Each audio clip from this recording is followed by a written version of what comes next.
Sir stenting এর পরে কিভাবে আপনারা বুঝতে পারেন যে কি ধরনের সমস্যা হয়েছে এবং সেক্ষেত্রে কি ধরনের ইনভেস্টিগেশন বা প্রসিডিওর ভেতর দিয়ে আপনাদেরকে যেতে হয়? রুটিন টেস্টগুলোর সাথে আমাদের টার্গেট থেকে, যেটা আমি বললাম মাত্র, যে চেক এনজিওগ্রাম। এই চেক এনজিওগ্রাম করে আমরা যে প্ল্যানটা আসলে করতে চাই ইনভেস্টিগেশনের মাধ্যমে, একটা আছে পেশেন্টের হার্ট ফেলিওর হয়েছে কিনা এই সেটিংয়ে, নতুন করে হার্ট অ্যাটাক হইলো কিনা এটার পরীক্ষা করি, ট্রোপোনিন আইসো, ইসিজি এবং ইকোকার্ডিওগ্রাফি, এগুলো করার পর তার আনুষঙ্গিক কোমরবিডিটিসগুলো একটু দেখে নেই। দেখে চেক এনজিওগ্রাম করে আমরা একটা সিদ্ধান্ত নেই যে ওনার আসলে এই মুহূর্তে ব্লক কি আগেরটা হইলো, নতুন করে অ্যাটাক হইলো, নাকি যে আমরা রিংটা বসিয়েছি পেশেন্টে এই রিংয়ে কোনো প্রবলেম হইলো, এটা কি ব্লক হয়ে গেল নাকি এটা খোলা আছে। এখন ধরেন পেশেন্টের যেই রিংটা আমরা তাকে দিয়ে দিলাম বা পরাইছি, যেটা দেওয়া হয়েছে, পেশেন্ট স্ট্যান্টিং করা হয়েছে, সেই রিংটা যদি ব্লক হয়ে যায় তাহলে আমাদের ম্যানেজমেন্ট একটা অপশন থাকবে, কারণ ওই ব্লকটাকে আমাদের খুলে দিতে হবে। সেটা কি আমরা কিভাবে খুলবো, এটা খোলার অনেকগুলো প্রসিডিওর আছে। সাপোজ আমরা রিং পরাইলে ওইখানে আরেকটা রিংও দিয়ে দিতে পারি, আমরা চারটা রিং দিয়ে আবারও খুলে দিতে পারি, একই আর্টারিতে করা সম্ভব, একই আর্টারিতে করা সম্ভব। অথবা এমন হয় যে না, ব্লকটা এমন হয়েছে যে এখানে রক্ত জমাট বাঁধছে, তাহলে আমরা কিছু ইনজেকশন দিয়ে চাই যে অ্যান্টিকোয়াগুলেন্ট দিয়ে এটাকে, যে এই কোয়াগুলেশনটাকে আমরা খুলে দিতে পারি কিনা, জমাটটাকে ভেঙে দিতে পারি কিনা। ভেঙে দেই আর যাই করে এগুলো আসলে সব ফলো আপ এবং রিচেক করেই আমরা কনফার্ম করি যে আসলে আমরা কিছুদিন ওষুধ দিলাম বা ইনজেকশন দিলাম, অ্যান্টিকোয়াগুলেন্ট দিলাম, দিয়ে লো মলিকুলার ওয়েট দিতে পারি হাসপাতালে সিটিং অ্যাডমিশন থাকলে, দিয়ে আমরা ফলো আপ করি যে তার আসলে এটা খুলে গেল কিনা।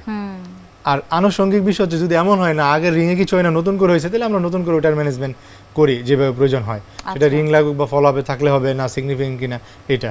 এখন আরেকটা বিষয় আমরা খেয়াল করতে হবে, সেটা খুবই গুরুত্বপূর্ণ। যদি আমাদের দেশটা একটু পুর বলে আমরা বিষয়টাকে একটু অ্যাভয়েড করি অনেক সময়। সাপোজ মনে করেন যার এটাকে আমরা কয়েকটা ভাগে ভাগ করি ম্যানেজমেন্ট পারপাস, যেটা কি আর্লি হইলো, সেটা কি লেট হইলো, সেটা কি ভেরি আর্লি হইলো, সেটা কি ভেরি লেট হইলো কিনা, এই ধরনের কিছু ক্যাটাগরিজ আমরা করি। যেমন এক সপ্তাহের মধ্যে হইলো, সেটা কি 1 মাসের মধ্যে হইলো, সেটা কি 6 মাসের মধ্যে হইলো নাকি 1 বছর, আমরা এইভাবে ক্যাটাগরাইজ করি ফর দ্য ট্রিটমেন্ট পারপাস।